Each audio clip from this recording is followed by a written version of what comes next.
everybody. Scott Golden with the Golden Opportunities Coaching YouTube channel. Welcome to those of you who are new. Welcome back to those of you seasoned veterans of what we do around here. What we do around here is bring about a constant stream of introductive and hopefully useful mental health, emotional health, and wellness approaches to different things, mindsets, concepts, and connectivities. We'd love to be able to do that for your listening pleasure on a continual basis. In order to do that, we'd love for you to subscribe, like, comment, and hopefully connect with us on a deeper level so that we can know how to be of best service. This is kind of looking at whether a relationship is unhealthy, and so the pattern for that, there are some markers around patterns for unhealthy dynamics, social, whether they be friendships, whether they be family dynamics, whether they be romantic relationships or platonic ones.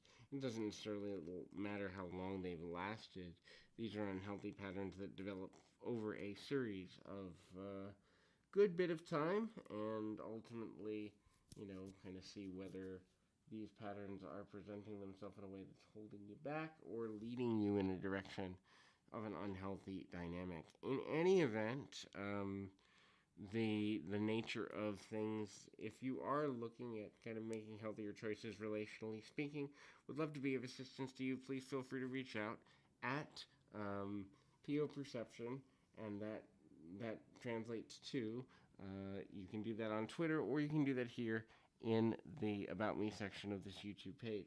So, if you feel a person doesn't care and they're not giving you consideration continually, so part of the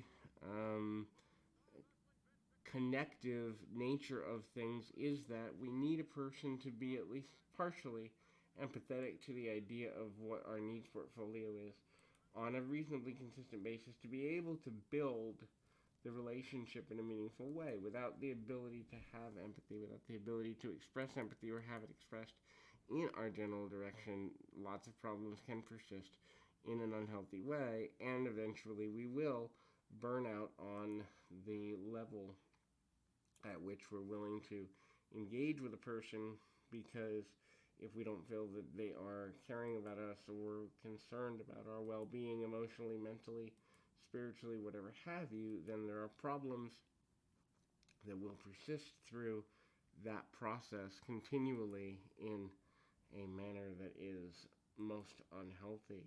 So, hopefully that can be something that you can cut off. Another sign of an unhealthy relationship is manipulation. So, if you believe the person is trying to control the narrative, trying to control your emotional state, trying to control the nature at which you perceive them, see them, or how you interact with them for their own benefit, and they know that they're being controlling, and or they may not know it consciously, but they repeat the same pattern even if you've asked them to change the behavior. This is an unhealthy relational dynamic, because manipulation is not the solid foundation for reciprocity and caring. So if a person is unwilling to change behaviors that are manipulative in nature, then you don't really have a relationship. What you have is a power struggle, and when you have nothing more than a power struggle, you don't get where you really want to be, and you're not getting reciprocity, and eventually you'll become jaded about the relationship, or emotionally you'll see yourself at a negative light because you've been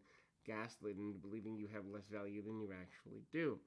The next is an unhealthy dynamic ultimately comes from impulsiveness. So, without caring about the consequences to another person, people engage in behaviors which are impulsive. Now, this can translate to a number of things. It can translate to impulsiveness with money, impulsiveness with flirtation and sexuality, impulsiveness with the idea of what it means to be around each other or have a certain level of control. Just that whole level of impulsive behavior and the pattern, and also apologizing without a willingness to change behavior, is another sign. So if a person apologizes and they correct the behavior for the future, that's one thing, and that shows growth and contribution to the health and strength and sanctity of the relationship. If, however, a person apologizes but makes no attempt at consistent behavioral modification, then they're just apologizing to tell you what you want to hear, and you're not getting into a good space.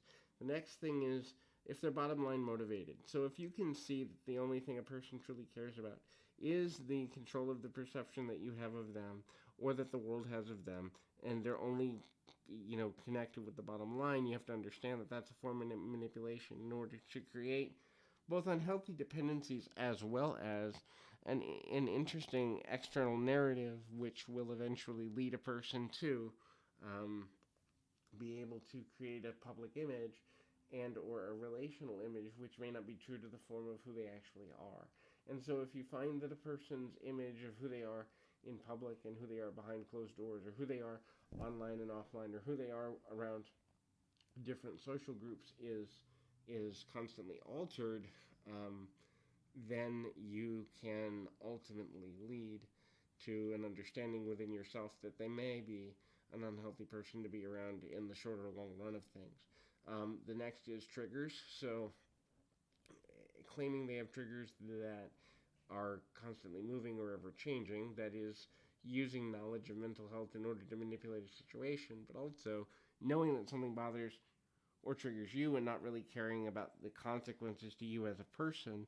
Both of these are signs of an unhealthy dynamic. Finally, the ability to control narrative and perception. So, perception becomes reality, and that can be used both in a positive and negative way. In reality, life is more perception than it is reality, meaning what we perceive eventually becomes our reality. But the problem with that, from a universal perspective, is if a person is not willing to take responsibility for their perceptions, then the reality they experience may not be friendly or useful or good or healthy or any of those things. So hopefully this is helpful for you, and I would love to be of further service to you. If I can, please feel free to reach out if there's more that I can do. But until next time, keep your feet on the ground, your mind in the moment. Until next time, everybody.